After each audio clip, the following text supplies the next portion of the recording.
Welcome to DSC buddy channel. So ఈ వీడియోలో అయితే మనం సోషల్ మెథడాలజీకి సంబంధించిన ప్రాక్టీస్ బిట్స్ అయితే చూద్దాము. సో ఈ బిట్స్ అనేవి మనకి school curriculum and research in social science పాఠశాల విద్యా ప్రణాళిక సాంఘిక శాస్త్రంలో వనరులు అనే చాప్టర్ ఉంది. సో ఆ చాప్టర్లోని ప్రాక్టీస్ బిట్స్ అన్నమాట ఇవి. సో ఈ వీడియో అనేది ఎవరైనా ఫస్ట్ టైం చూసినట్లయితే ఛానల్ని సబ్స్క్రైబ్ చేసుకోండి. అలాగే వీడియోని లైక్ చేయడం మాత్రం మర్చిపోకండి. సో దీంట్లో మనకి ఫస్ట్ బిట్ వచ్చి విద్యా ప్రణాళిక అనే పదం ఆంగ్లంలో కరిక్యులం అంటారు. ఈ కరిక్యులం అనే పదం ఏ భాషా పదం నుంచి వచ్చిందని అడిగారు. సో కరిక్యులం అనేది ఏ భాషా పదం?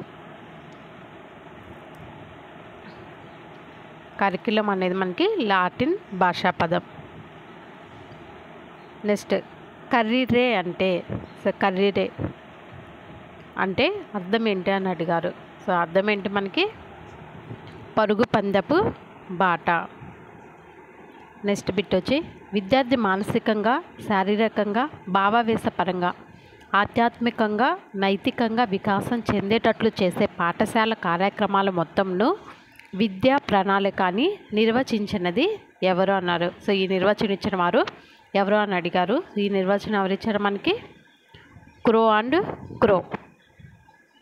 నెక్స్ట్ బిట్ వచ్చి విద్యా ప్రణాళిక అంటే కేవలం పాఠశాలలో విద్యార్థులు నేర్చుకోవాల్సిన విషయ వస్తువు కాదంటూ అభ్యాసకులు తమ ఉపాధ్యాయులు ఆశించే లక్ష్యాలను ఏ అనుభవాల ద్వారా సాధిస్తారో అవన్నీ విద్యా ప్రణాళికలో ఉంటాయని వ్యాఖ్యానించిన వారెవరు అన్నారు. సో ఎవరు చెప్పారు? Sailor Alexander. నెక్స్ట్ బిట్ వచ్చి శిశువుకు ఏ అనుభవాలను పాఠశాల ఏ విధంగా వినియోగిస్తుందో అవన్నీ విద్యా ప్రణాళికగా ఏర్పడతాయని నిర్వచించినది ఎవరు అని అడిగారు. సో ఎవరు నిర్వచనం ఇచ్చింది? ముర్రే. నెక్స్ట్ బిట్ వచ్చి దావన పందం అనగా దావన పందం అనగా సో ఏంటి దావన పందం అనగా? పరిగెత్తే మార్గం. నెక్స్ట్ బిట్ వచ్చి పాఠశాలలో సాంప్రదాయకంగా బోధించే విద్యాపరమైన విషయాలు మాత్రమే కాదు, పాఠశాలలో తరగతి గదిలోను, గ్రంథాలయంలోని, ప్రయోగశాలలోను, వర్క్షాప్లోను, ఆట స్థాయిలోని విద్యార్థికి అందించే కార్యక్రమాలే విద్యా ప్రణాళికని పేర్కొన్నది ఎవరు అని అడిగారు. సో ఎవరిచ్చారు ఈ నిర్వచనం?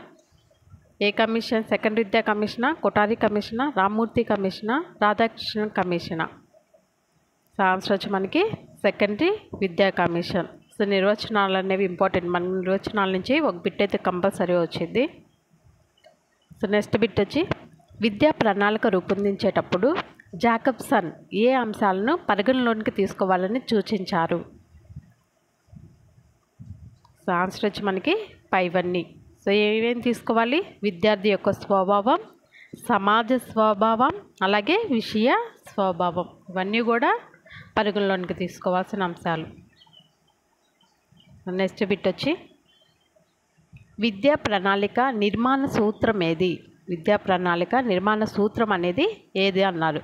సో విద్యా ప్రణాళిక యొక్క నిర్మాణ సూత్రం ఏంటి? శిశు కేంద్రీకృతం, సృజనాత్మకత సూత్రం, ఉపయోగిత సూత్రం. సో ఆన్సర్ వచ్చేయండి మనకి పైవన్నీ. పైవన్నీ అనేది ఆన్సర్ అవుతుంది. నెక్స్ట్ బిట్ వచ్చి సాంఘిక శాస్త్ర బోధనలో 10 మౌలిక అంశాలను కోర్ ఎలిమెంట్స్ను సూచించినది ఎవరు అని అడిగారు. సో ఎవరు సూచించారు? 1986 జాతీయ విద్యా విధానమా, ఎన్సీఆర్టీనా, ఎన్సీఎఫ్ఆ, ఎస్సీఆర్టీనా?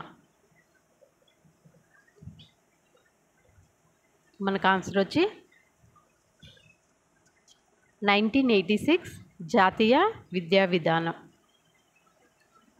నెక్స్ట్ బిట్ వచ్చి 10 మౌలిక అంశాల్లో ఒకటి కానిది ఏది అని అడిగారు.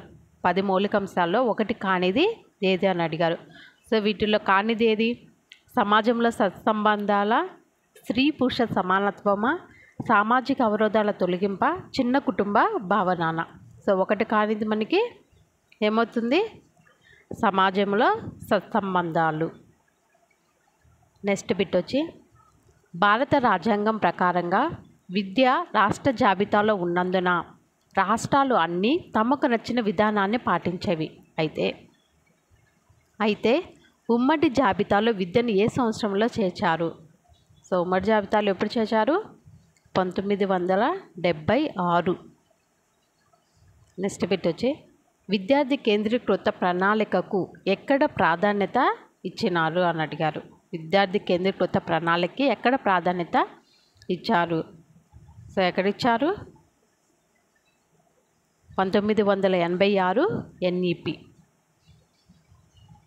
నెక్స్ట్ బిట్ వచ్చి విద్యా ప్రణాళిక నిర్మాణం కోసం NCF 2005 జారీ చేసిన మార్గదర్శకం ఏది? విద్యా ప్రణాళిక నిర్మాణం కోసం NCF 2005 జారీ చేసిన మార్గదర్శకం ఏది అని అడిగారు. సో ఆప్షన్ 1 వచ్చి జ్ఞానాన్ని పాఠశాల వెలుపల జీవితంతో అనుసంధానం చేయడం. ఆప్షన్ 2 బట్టి విధానాలకు స్వస్తి పలికే అభ్యాసన అర్థవంతంగా జరిగేటట్లు చేయడం. ఆప్షన్ 3 పిల్లల సమగ్ర అభివృద్ధికి కృషి చేయడం. ఆప్షన్ 4 పైవన్నీ అన్నారు. సో మనకు ఆన్సర్ ఏమవుతుంది? పైవన్నీ.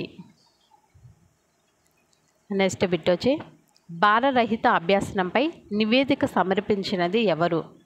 భారరహిత అభ్యాసనంపై నివేదిక సమర్పించింది ఎవరు? ఎస్పాల్ కమిటీనా, NCF 2005 1 and 2 ఏది కాదా? సో ఏంటి మనకి ఆన్సర్ వచ్చి Yashpal committee and NCF 2005 1 and 2 అనేది ఆన్సర్. నెక్స్ట్ బిట్ వచ్చి సాంఘిక శాస్త్ర హోదా మిగతా అన్ని సబ్జెక్టుల స్థాయికి పెంచాలని నిర్ణయించినది ఏది? సో ఏది నిర్ణయించింది? సాంఘిక శాస్త్ర హోదా అనేది మిగతా అన్ని సబ్జెక్టుల స్థాయికి పెంచాలని నిర్ణయించినది NCF 2005. నెక్స్ట్ బిట్ వచ్చి స్థానిక అవసరాలను పాఠ్య ప్రణాళికలో చేర్చడానికే అవకాశం కల్పించినది ఎవరు? అవకాశం కల్పించింది NCF 2005 అండ్ APSCF 2011. సో మనకు ఆన్సర్ వచ్చి 1 and 2. నెక్స్ట్ బిట్ వచ్చి విద్యా ప్రణాళిక వ్యవస్థీకరణ సోపానాలు ఏవి? విద్యా ప్రణాళిక యొక్క వ్యవస్థీకరణ సోపానాలు అనేవి ఏవి అని అడిగారు. సో సోపానాలు ఏంటి మనకి? లక్ష్యాల నిర్ధారణ, అభ్యాసన అనుభవాల ఎంపికన, మూల్యాంకన సాధనాల, పైవన్నీనా? సో ఆన్సర్ అనేది ఏమవుతుంది మనకి? పైవన్నీ. నెక్స్ట్ బిట్ వచ్చి వివిధ రకాలైన బాలబాలికల శక్తి సామర్థ్యాలకు, అభిరుచులకు, భావోద్వేగ కళాత్మక సామర్థ్యాలకు అనుగుణంగా విషయాన్ని వ్యవస్థీకరించే ఉపగమం ఏది అని అడిగారు. సో ఏంటది? ఏ ఉపగమం అవుతుంది? మనోవైజ్ఞానిక ఉపగమమా, తాత్విక ఉపగమమా, వర్తులాకార ఉపగమమా, సహసంబంధ ఉపగమమా? సో ఆన్సర్ వచ్చి ఏమవుతుంది మనకి? మనోవైజ్ఞానిక ఉపగమం. నెక్స్ట్ బిట్ వచ్చి మనోవైజ్ఞానిక శాస్త్ర సూత్రం ఏది? సో మనోవైజ్ఞానిక శాస్త్ర సూత్రం అనేది ఏమవుతుంది? మూర్తం అమూర్తమా, సులభం కఠినమా, భౌతిక అభౌతికమా, పైవన్నీనా? సో ఆన్సర్ అనేది ఏమవుతుంది మనకి? పైవన్నీ. నెక్స్ట్ బిట్ వచ్చి మనోవైజ్ఞానిక ఉపగమనంలోని ప్రధాన లోపం ఏది? సో ప్రధాన లోపం అనేది ఏమవుతుంది అని అడిగారు. సో ఏమవుతుంది?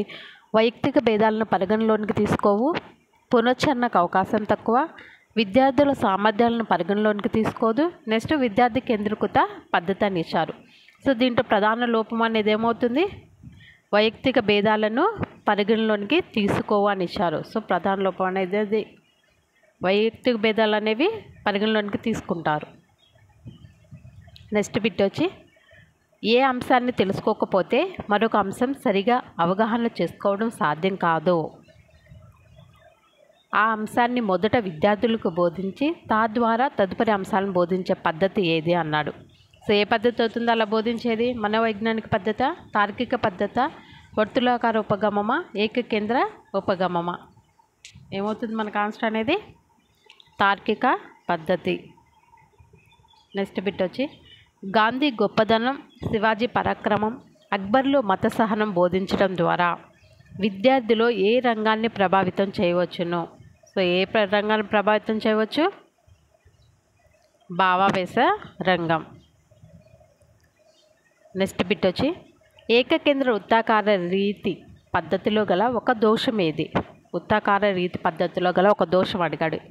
సో ఏంటది? విసుగు ఏర్పడటమా, సమయం వృధా అవ్వడమా, కొత్తదనం లోపించడమా, పైవన్యనా? సో ఆన్సర్ అనేది ఏమవుతుంది? పైవన్ని. నెక్స్ట్ బిట్ వచ్చి ఏ శాస్త్రం కూడా ప్రథమ స్థాయిలో బోధించకూడదు అనే సూత్రంపై ఆధారపడిన పద్ధతి ఏది? సో ఏ పద్ధతి అది? ప్రథమ స్థాయిలో బోధించకూడదు అనే సూత్రంపై ఆధారపడిన పద్ధతి వర్తులాకార పద్ధతి. నెక్స్ట్ బిట్ వచ్చి ఏ ఉపగమం ఒక తీగ చుట్టను పోలి ఉంటుంది? తీగ చుట్టను పోలి ఉండే ఉపగమం అనేది ఏంటి? సర్పిలాకార పద్ధత, ఏకకేంద్ర పద్ధత, కాలక్రమ పద్ధత, తార్కిక పద్ధత? సో ఒక తీగ చుట్టలా పోలి ఉండేది సర్పిలాకార పద్ధతి. నెక్స్ట్ బిట్ వచ్చి విద్యార్థిలో అభ్యసన అనుభవాలకు మూలాధారాలు ఏవి? సో ఏంటి అభ్యసన అనుభవాలకు మూలాధారాలు అనేవి? గృహం, పాఠశాల, సమాజం, సమవయస్కుల భేదం, పైవన్నీ. ఆన్సర్ అనేది ఏమవుతుంది మనకి? పైవన్నీ. నెక్స్ట్ బిట్ వచ్చి ఎడ్గర్ డెల్ అనుభవ సంఖ్యలో చివరిగా ఉండే అంశం ఏది? సో చివరిగా ఉండే అంశాలు ఏంటి? శబ్ద సంకేతాల, దృశ్య సంకేతాల, ప్రదర్శనల, ప్రత్యక్ష అనుభవాల? సో మనకి చివరిగా ఉండే అంశాలు ప్రత్యక్ష అనుభవాలు. నెక్స్ట్ బిట్ వచ్చి మనోవైజ్ఞానిక అమెరిక యొక్క సుగుణం ఏది? సో ఏమవుతుంది? విద్యార్థి కేంద్రీకృతమా, అవసరాలు సామర్థ్యాలు దృష్టిలో పెట్టుకోవడమా, పునరభ్యసనంచే పునశ్చరణకు అవకాశం ఉండటమా, పైవన్యనా? సో ఆన్సర్ ఏమవుతుంది మనకి? పైవన్నీ. నెక్స్ట్ బిట్ వచ్చి అంశ పద్ధతిలోని లోపాలను సవరించే పద్ధతి ఏది? సో లోపాలను సవరించే పద్ధతి ఏంటి? అంశ పద్ధతిలోని లోపాలను సవరించే పద్ధతి వర్తులాకార పద్ధతి. నెక్స్ట్ బిట్ వచ్చి కాలానికి ప్రాధాన్యత ఇచ్చే పద్ధతి ఏది? సో కాలానికి ప్రాధాన్యత ఇచ్చే పద్ధతి కాలక్రమ రీతి పద్ధతి. నెక్స్ట్ బిట్ వచ్చి జరిగిపోయిన కాలానికి సంబంధించిన విషయాలను బోధించే పద్ధతి ఏది అని అడిగారు. సో ఏ పద్ధతి అది? కాలక్రమ రీతి పద్ధతి. సో జరిగిపోయిన కాలానికి సంబంధించిన విషయాలను బోధించే పద్ధతి వచ్చి మనకి కాలక్రమ రీతి పద్ధతి. నెక్స్ట్ బిట్ వచ్చి దేశభక్తి, జాతీయతా భావాన్ని విద్యార్థులు పెంపొందించడానికి ఉపయోగపడే పద్ధతి ఏది అని అడిగారు. సో ఏ పద్ధతి ఉపయోగపడుతుంది? కాలక్రమ రీతి పద్ధతి. నెక్స్ట్ బిట్ వచ్చి నిరంతరం కాలాలకు సంబంధించిన విషయాలు ఉండటం వల్ల విద్యార్థులకు విసుగు కలిగే పద్ధతి ఏది? సో నిరంతర కాలాలకు సంబంధించిన విషయాలు దేంట్లో ఉంటాయి మనకి? కాలక్రమ పద్ధతిలో. సో ఆన్సర్ వచ్చి మనకి కాలక్రమ పద్ధతి. నెక్స్ట్ బిట్ వచ్చి ఒక విషయాన్ని బోధిస్తున్నప్పుడు ఆ విషయానికి సంబంధించిన ఇతర విషయాలతో అంతః సంబంధాన్ని నెలకొల్పుతూ బోధన చేసే పద్ధతిని ఏమంటారు అని అడిగారు. సో ఒక విషయాన్ని బోధిస్తున్నప్పుడు ఆ విషయానికి సంబంధించిన ఇతర విషయాలతో కూడా అంతః సంబంధాన్ని నెలకొల్పుతూ బోధన చేసే పద్ధతి వచ్చి మనకి సహసంబంధ ఉపగమం. నెక్స్ట్ బిట్ వచ్చి సహసంబంధ బోధనలోని రకం ఏది? సహసంబంధ బోధనలోని రకం అనేది ఏమవుతుంది? అంతర్గతంగా ఏర్పడే సహసంబంధం, పాఠ్య విషయ సహసంబంధం, బహిర్గత సహసంబంధం. సో ఇవన్నీ కూడా మనకు వస్తాయి. సో ఆన్సర్ వచ్చి మనకి పైవన్నీ. నెక్స్ట్ బిట్ వచ్చి ముంబై చుట్టుపక్కల పండే పంటకు అక్కడ ఉండే నేలలకు శీతోష్ణ స్థితికి వాణిజ్యమునకు రవాణా మొదలైన అంశాలకు బోధించే పద్ధతి ఏది? సో ఇది బోధించడానికి ఏ పద్ధతి అనేది అనువుగా ఉంటుంది? బహిర్గత సహసంబంధం. నెక్స్ట్ బిట్ వచ్చి ఒక అంశాన్ని తీసుకొని దానికి సంబంధించిన అన్ని విషయాలను ఒక తరగతికి చెందిన విద్యా ప్రణాళికలో పొందుపరిచే విధంగా రూపొందించబడిన పద్ధతి ఏది అని అడిగారు. సో ఏ పద్ధతి అది? అంశరీతి పద్ధతి. నెక్స్ట్ బిట్ వచ్చి యూనిట్ పద్ధతి ఏ మనస్తత్వ శాస్త్రవాదం ఆధారంగా రూపొందించబడింది? సో యూనిట్ పద్ధతి అనేది ఏ మనస్తత్వ శాస్త్రవాదం ఆధారంగా రూపొందించబడింది? గెస్టాల్ట్. నెక్స్ట్ బిట్ వచ్చి ఏ మనస్తత్వ శాస్త్రవేత్తలు మానవ ప్రవృత్తులను ఏకమొత్తంగా పరిశీలించాలని ప్రతిపాదించారు? సో ఆన్సర్ వచ్చి మనకి గెస్టాల్ట్. నెక్స్ట్ బిట్ వచ్చి పరస్పర సంబంధం గల ఒక సుదీర్ఘ సబ్జెక్టు విషయాన్ని యూనిట్ అని పేర్కొన్నది ఎవరు అని అడిగారు. సో ఎవరు పేర్కొన్నారు? ప్రెస్టన్.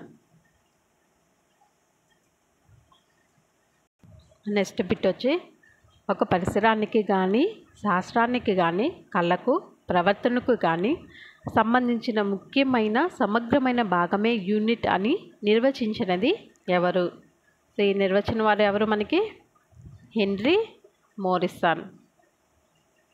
నెక్స్ట్ బిట్ వచ్చి ఉపాధ్యాయుడికి అవసరమైన విస్తృత సమాచారాన్ని అందించే యూనిట్లు ఏవి? సో ఏ యూనిట్లు అనేవి ఎక్కువ విస్తృత సమాచారాన్ని అందిస్తాయి? వనరుల బోధన, అనుభవ ప్రాముఖ్యమా, నిర్మాణాత్మకన? ఆన్సర్ అనేది ఏమవుతుంది మనకి? వనరులు. నెక్స్ట్ బిట్ వచ్చి నిర్మాణాత్మక యూనిట్లను రూపకల్పన చేసిన వారు ఎవరు అని అడిగారు. సో రూపణ చేసిన వారు ఎవరు?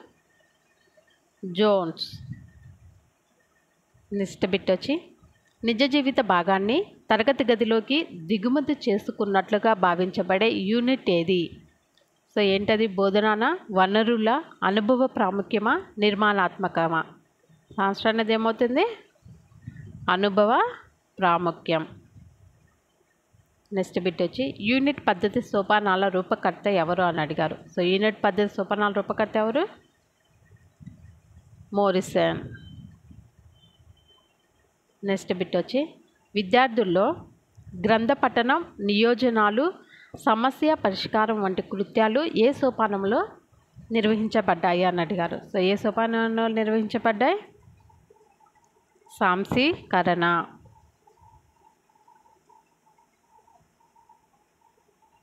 నెక్స్ట్ బిట్ వచ్చి విద్యార్థులందరూ కలిసి బోధన అనంతరం తాము గ్రహించిన విషయాలను క్రమ పద్ధతిలో క్రోడీకరించడంను ఏమంటారు అని అడిగారు. సో ఏమంటారు? వ్యవస్థీకరణం. నెక్స్ట్ బిట్ వచ్చి యూనిట్ పద్ధతిలో గల ప్రధాన లోపం ఏది? సో యూనిట్ పద్ధతిలో గల ప్రధాన లోపం అనేది ఏమవుతుంది? ముఖ్య తేదీలు, స్థలాలు, నూతన పదాలు మరుగున పడతాయి. అలాగే బోధనోపకరణాలు సమకూర్చుకోవడం సాధ్యం కాదు. అలాగే ఉపాధ్యాయులకు ప్రత్యేక శిక్షణ లేకపోవడం. సో ఆన్సర్ వచ్చి మనకి పైవన్నీ.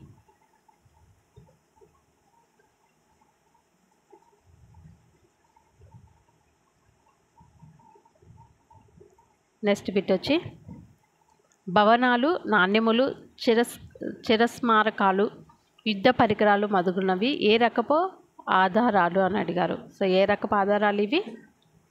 ప్రాథమిక ఆధారాలు. నెక్స్ట్ బిట్ వచ్చి విద్యార్థులకు సమకాలీన సంఘటనలకు సంబంధించిన విషయాలను ఎప్పటికప్పుడు అందించే సాధనం ఏది? ఎప్పటికప్పుడు అందించే సాధనం అనేది ఏమవుతుందని అడిగారు. సో ఏమవుతుంది? వార్తాపత్రికలు.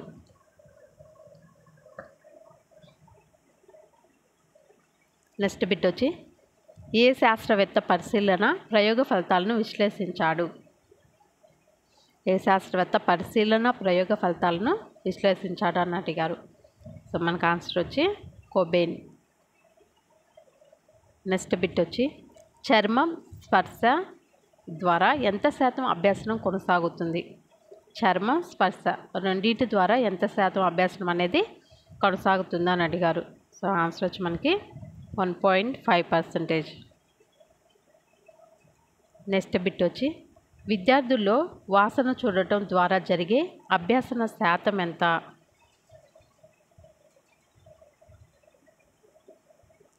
ఆన్సర్ వచ్చి మనకి 3.5%, 3.5%.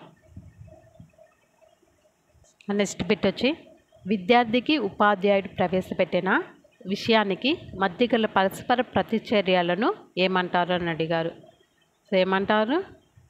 అభ్యాసన అనుభవము. నెక్స్ట్ బిట్ వచ్చి ప్రాకృతికవాదులు ఎవరు? ప్రాకృతికవాదులు ఎవరు అని అడిగారు. సో ప్రాకృతికవాదులు ఎవరు? Rousseau, Herbert Spencer, Tagore. So వీరందరూ కూడా ప్రాకృతికవాదులు. నెక్స్ట్ బిట్ వచ్చి ప్రకృతే నిజమైన పాఠశాల అని, అనుభవాలే సాధనాలు అని, వాటి ద్వారా వచ్చే మార్పే అసలైన విద్య అని అభిప్రాయపడిన వారు ఎవరు అని అడిగారు. సో ఎవరు అభిప్రాయపడిన వారు? Russo, Herbert Spencer, Tagore. So వీరందరూ కూడా అభిప్రాయపడ్డారు అనమాట. సో ఆన్సర్ వచ్చి మనకి పైవారందరూ. నెక్స్ట్ బిట్ వచ్చి అభ్యసన అనుభవాలను ఒకే శంకు ఆకారంలో చూపిన వారెవరు అని అడిగారు. సో ఎవరు ఒకే శంకు ఆకారంలో చూపింది? Edgar Dale. నెక్స్ట్ బిట్ వచ్చి విద్యార్థి జీవితంలో స్వయంగా చేసి తెలుసుకోవడం వల్ల ఎక్కువ వికాసం, అలవాట్లు, సామర్థ్యం కలుగుతాయని నిర్వచించినది ఎవరు అని అడిగారు. సో ఎవరు నిర్వచించినది? ప్రోబెల్. నెక్స్ట్ బిట్ వచ్చి రేడియో ద్వారా గాంధీ, నెహ్రూల సంభాషణలు వినటం ద్వారా కలిగే అనుభవాలు ఏవి? సో ఏ అనుభవాలు అయితే ఇవి? రేడియో ద్వారా వినేవి అనేవి పరోక్ష అనుభవాలు. నెక్స్ట్ బిట్ వచ్చి ప్రత్యక్ష అనుభవాలు ఇవ్వడం వీలు కానప్పుడు అందజేసే అనుభవాలు ఏవి? సో ఏ అనుభవాలను అందిస్తారు? ప్రత్యక్ష అనుభవాలు ఇవ్వడం అనేది వీలు కానప్పుడు ఆపాదిత అనుభవాలు. సో వీడియో నచ్చినట్లయితే లైక్ చేయండి, అలాగే ఛానల్ అయితే సబ్స్క్రైబ్ చేసుకోండి. Thank you for watching.